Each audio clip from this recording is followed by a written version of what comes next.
I don't know any time that I have ever gone before a public board and not had a vested interest in it. This is a bad project at a bad time.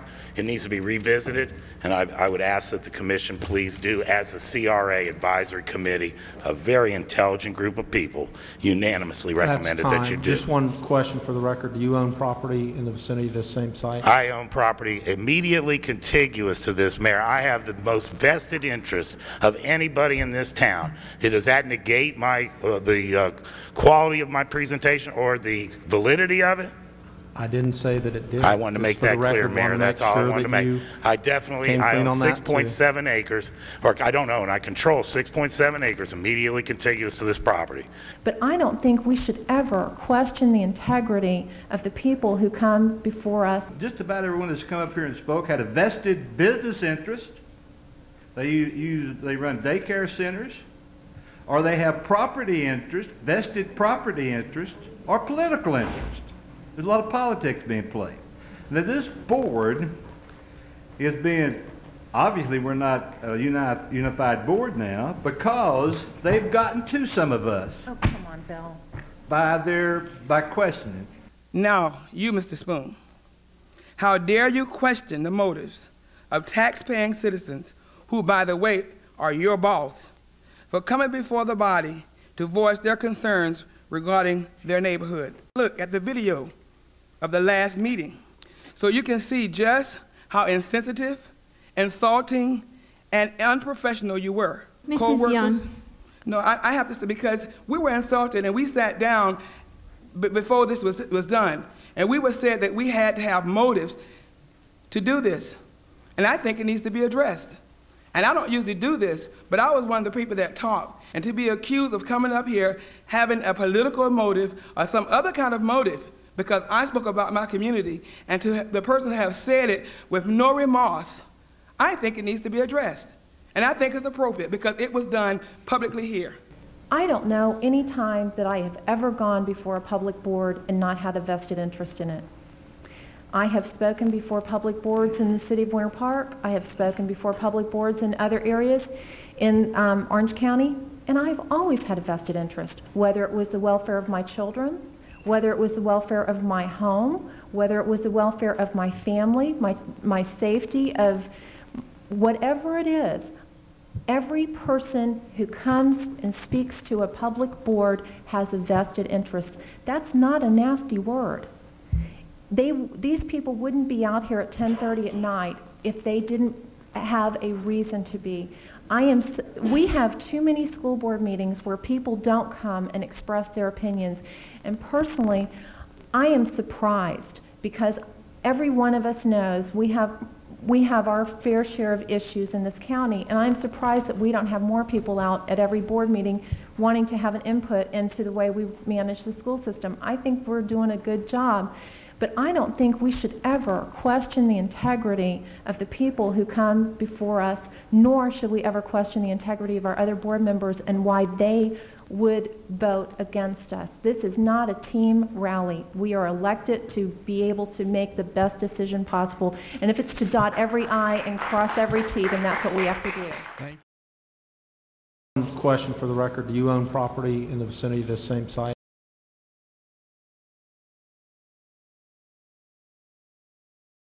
DavidvanGelder. My address is 742 West Amelia Street, Orlando, Florida. As always, I appreciate the opportunity to speak before you today. First and foremost, I want to make it clear that the CRA Advisory Committee unanimously, not by majority, but unanimously rejected both bids. And contrary to staff's description in your agenda item, that the density was the issue they based that decision on, there were numerous other key issues.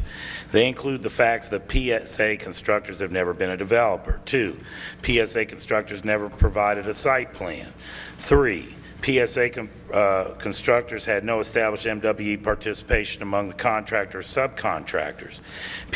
4, PSA real estate comparables as to price levels of their homes for sale were completely too high and not realistic at all. They were from Thornton Park, Eola Heights, and on lakefront properties. 5, the crime in the area is prolific and drug dealing and drug usage, prostitution, violent crime, burglaries is as high as anywhere in Paramore and much higher than other parts of the cities. 6, that the PTF Crime Subcommittee's recommendations have been ignored regarding not developing anything until and unless crime and homeless issues have been brought under control.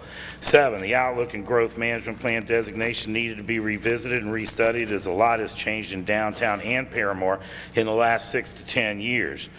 8, the bid going out 11/23 through 2 days before Thanksgiving and being required to be returned on December 22, 3 days before Christmas, for a 30-day bid did not invite good quality bids.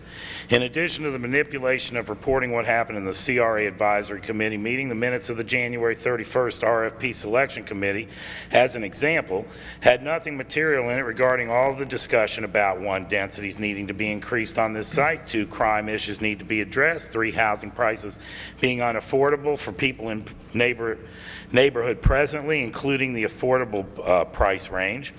4, how the Outlook and Growth Management Plan should and could be amended easily. By the way, Mr. Hosfield indicated that would take 5 months. The minutes for the first meeting were not approved until the 4th meeting, while the 2nd and 3rd and 4th meeting minutes were not approved until the 5th meeting after I made an issue of it. Staff, including Joyce Sellon, Walter Hawkins, Frank Billingsley, Bruce Hosfield, and the purchasing agent, have all directed this train through the RFP selection process, the CRA Advisory Committee, and here today. People have been brought in from the neighborhood and from outside the neighborhood that are not aware of the fact that the proposal includes building 27 homes ranging from $208,000 to $501,600 market rate and 10 that are affordable at $162,000. Most, if not all, of the residents of Paramore could never afford or qualify for homes at that price, including the list of CNA, Callahan Neighborhood Association members who could not attend today but were listed for you. Those from outside the neighborhood would never buy a house for these prices to live in a crack-infested neighborhood with prostitutes all over and the levels of crime that exist. And if the prices are negotiated downward, either the project's viability or the profitability decreases greatly, or the PSA team anticipated a gigantic profit. There are not enough affordable houses here to generate the kind of incentives that you are, because the appraisal was way off. It's not worth $5 a foot. It's worth more like $40 a foot. You're giving up $5 million that could be used to better help the people that you're not helping and that can't afford these prices. Promises to the community did not include bulldozing vast areas and moving them out as you did to assemble this piece and other areas. None of those neighborhood residents who heard those promises will be able to buy into this development. If Walter's map on the Paramore context here today, town center west of Paramore was not in gray, but in the downtown outlook plan, it's in yellow right here, which is the lowest density residential. It was not the Bible then for that, and it is not the Bible for this particular development. It was not made clear that the CRA Advisory Committee unanimously rejected these bids in your presentation today. Modular home construction in Plant City guarantees a greatly reduced local minority subcontractor participation. We should have quality on-site construction that benefits our local minority subcontractors. Affordable housing of 9 units for a real subsidy of over $5 million is not being a good steward of taxpayers' money. How much time do I have left, Mayor? Yeah, 1 minute. Great. Let me find a couple of good items here. Number 1, are the sales price too high on the PSA constructor's proposal? Ms. Sellon or whoever prepared this said yes, some of the market rate sales prices ranging from $208 to $501.6 are too high. That's every market house you got listed here.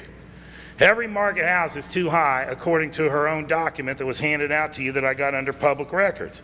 If you eliminate all the market rate homes, then what do you have? $162,000 homes. I would like to hear everybody that came here today to speak for this thing indicate to me that they could possibly qualify, or they think the neighbors that were the renters and the people that lived there previous to now could possibly qualify for a $162,000 home. You have been bamboozled. I don't know what they told you to get you here. 20 seconds. I don't know what the promises have been made, but this development is not for the people of Paramore. It is not for the people that used to live in Paramore. It is not for the rental people that houses were bulldozed and they have nowhere to go. This is a bad project at a bad time. It needs to be revisited, and I would ask that the commission please do, as the CRA Advisory Committee, a very intelligent group of people, unanimously recommended that you do. Just one question for the record. Do you own property in the vicinity of this same site?